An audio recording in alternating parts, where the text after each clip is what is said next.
ایک سفر میں حضور علیہ الصلاۃ والسلام اور اصحاب گامزن تھے کہ راستے میں قیام کیا تو ایک قبیلے کی صلح کروانے کے لیے حضور علیہ السلام تشریف لے گئے۔ وہاں کچھ تاخیر ہو گئی تو صحابہ نے حضرت ابوبکر صدیق کو کہا کہ حضور رک گئے ہیں تو نماز کا وقت جا رہا ہے، آپ نماز پڑھا دیجئے۔ تو حضرت ابوبکر صدیق رضی اللہ تعالیٰ عنہ مصلی پہ کھڑے ہو گئے۔ اب نماز شروع ہوگی، ادھر سے حضور بھی فارغ ہو گئے تو آقا کریم تشریف لائے۔ تو آقا کریم علیہ السلام جو ہی تشریف لائے تو صحابہ کی صفیں بندی ہوئی تھیں، حضور کو دیکھا انہوں نے راستہ چھوڑ دیا۔ پیچھے سے لے کر کے مصلی تک صحابہ نے حالت نماز کے اندر حضور کے لیے راہ کشادہ کر دی۔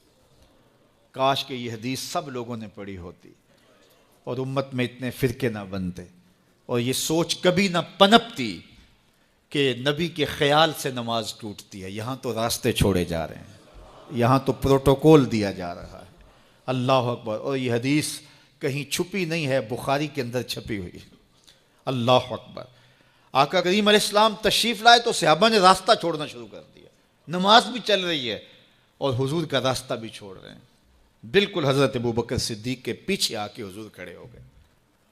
وابو بکر لا یلتفت یمینا ولا یسارا، جب آپ نماز پڑھتے تھے تو نہ دائیں دیکھتے نہ بائیں دیکھتے، پوری توجہ انہماک ہوتا۔ وہ اپنی کیفیات کے جہان میں ڈوبے تھے اور حضور آ کے پیچھے کھڑے ہو گئے۔ صحابہ نے اپنے ہاتھوں کی پشت پہ ہاتھ مارنے شروع کر دیے۔ مکعن و تصدیہ، قرآن نے تالی لگانا، سیٹی مارنا، یہ شیطانی اعمال ہیں، لیکن ہاتھ کی پشت پہ ہاتھ مار کے متنبہ کرنا یہ مختلف مواقع کے اوپر یہ جائز ہے۔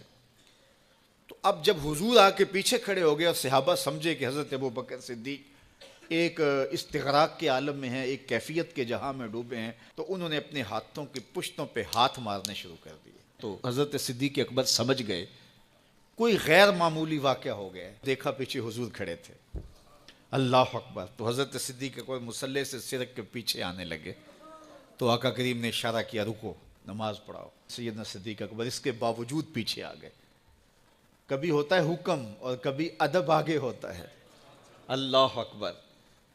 حضرت سیدنا علی المرتضیٰ رضی اللہ تعالی عنہ کو کہا نا حضور نے صلح حدیبیہ کے موقع پہ، صلح نامہ لکھوایا جا چکا تو لکھا یہ محمد رسول اللہ اور قریش کی جانب سے ہے۔ تو عروہ نے کہا اگر محمد رسول اللہ مان لیں ہم تو پھر لڑائی کس چیز کی ہے؟ تو اس لیے محمد رسول اللہ نہیں، محمد بن عبداللہ لکھا جائے۔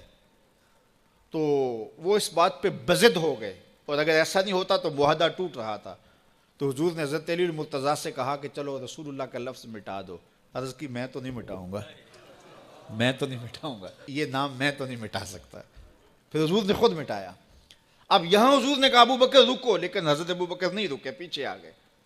اور پھر حضور خیر مصلی پہ گئے، نماز ہوئی، سلام پھرا تو حضرت ابو بکر صدیق رضی اللہ تعالیٰ عنہ کو حضور نے کہا ابو بکر جب میں نے کہا تھا تم رکے رہو تو تم کیوں پیچھے آئے؟